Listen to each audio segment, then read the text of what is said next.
palette knife to clean up. You take your palette knife and you scrape all of the excess ink you can off the plate. If you're saving it, you scrape it onto aluminum foil. We aren't saving this.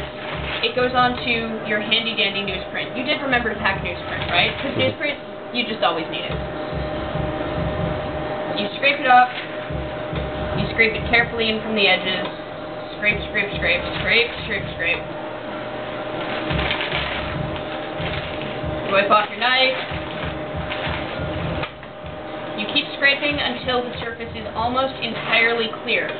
This is because, back in the day, people didn't do this and then they died of chemical poisoning when they tried to clean it up with paint thinner instead.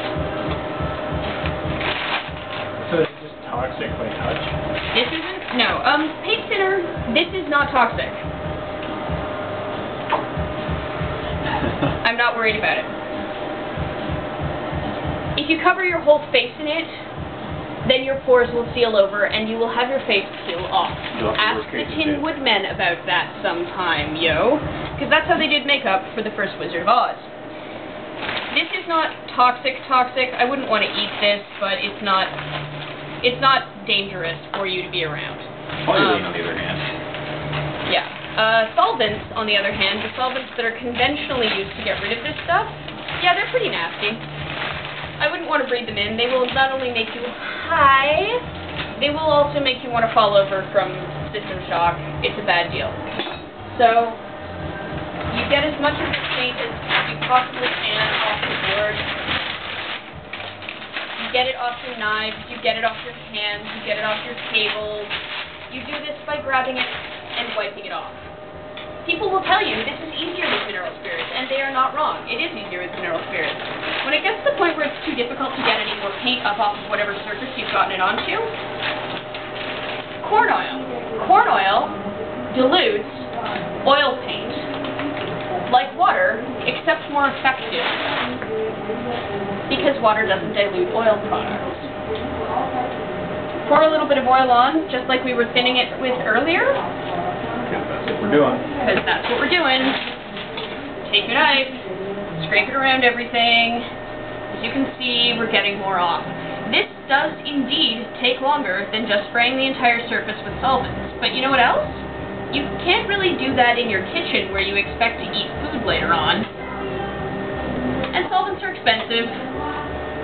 And then you have to have a solvents bin so that you can put your rags in them so they won't light on fire. And your bin might catch on fire. And your bin might catch on fire.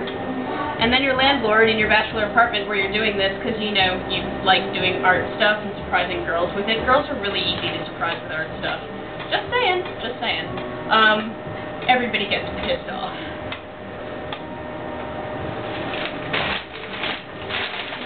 I sometimes use expensive newsprint. Expensive newsprint is $1.99 for like 3 sheets. Sometimes I just buy a newspaper.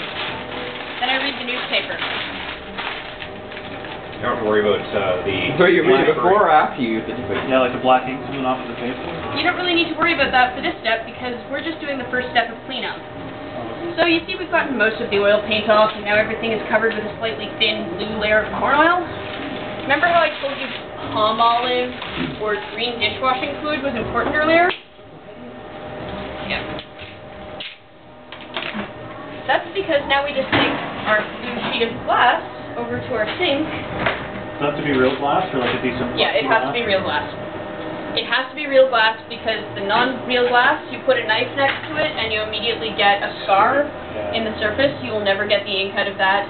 You are typically, if you are using it as a printmaking medium, you shouldn't be using it to hold your ink. Take your glass over the sink. Sometimes I like to use more expensive glass. This is just glass from IKEA. I like more expensive glass because it has finished edges and it's somewhat thicker, and so it's less likely to shatter into 1,000 tiny pieces. Christopher, where did that sponge go that was covered in oil paint? Right over here. So you have a sponge that's covered in oil paint. Swedish. Use the back side of it.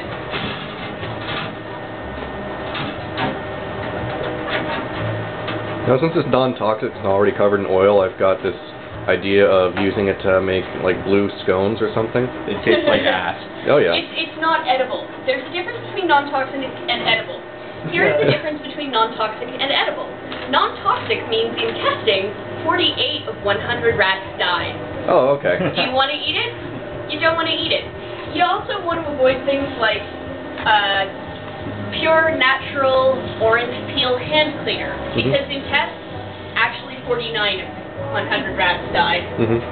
So keep an eye out for things that say they are all natural and non-toxic, because both of those things are the sort of scary lies that companies like to tell you so that you use them. If Well, you hemlock's want all natural. a hand cleaner, you use palm olive.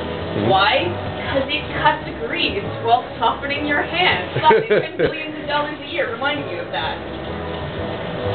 So now we have 5 minutes, no solvents, reasonably clean sheet of glass. If you want it to be cleaner, use some Windex. Windex, also not a solvent. That's just a blue Do we want sticker, everyone to right? get that corner? Huh? That's underneath it on the corner. Sorry? I think that's a blue sticker. It's just paint that was underneath. So reasonably clean sheet of glass. Please ignore the blue splotch on the back side and the corner. It's just On the going back under there, the it sheet. doesn't matter.